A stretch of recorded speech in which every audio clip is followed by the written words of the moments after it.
যে সেটি লামিয়াতুল মুজিজাতের মধ্যে এসেছে ওয়া আহসানু মিন কালাম তারাকাতু আইনি ওয়া আজমালু মিন কালাম তারিদিন নিসাউ খলিকাতা মুবাররাআম মিন কুল্লি আইবিন কাআন্নাকা কাদ খলিকাতা কামা তাশা।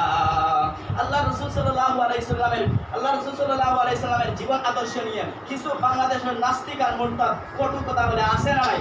আরে শেখ মুজিবের বিরুদ্ধে কথা বললে সারা দেশের মধ্যে কুলপাড় আরম্ভ হয়ে যায়। আজকের দিন আওয়ামী লীগের বিরুদ্ধে কথা বলা হয়, আরে সংসদ ভবনে হুলস্থল কাণ্ড আরম্ভ হয়ে যায়। তো যার কারণে আসমান জমির সৃষ্টি হলো, যেই নবীকে সৃষ্টি না করে আসমান জমির সৃষ্টি হইতো না, সেই নবীর বিরুদ্ধে কথা বলা হয়।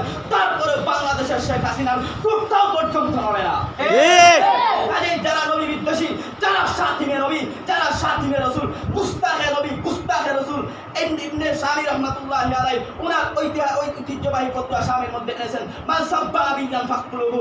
যে আল্লাহর যে কোনো নবীকে নিয়ে কটূক্তি করবে, যে কোনো নবীকে নিয়ে বাজে মন্তব্য করবে, তার কোনো আফিল মুশরিক নাই, তার কোনো তওবা গ্রহণ হবে না, তার এক হুকুম, তার ফাঁসির দাবি, তার ফাঁসির দাবি, ওর মৃত্যুদণ্ড দিতে হবে।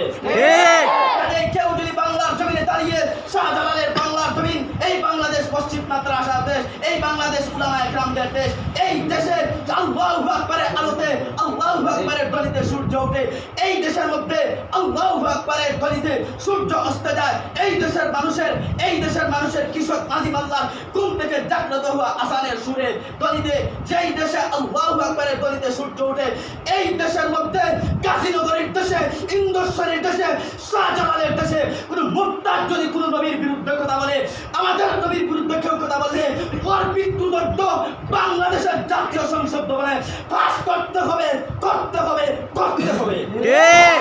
এই কথা বলে আমার গান শেষ করলাম।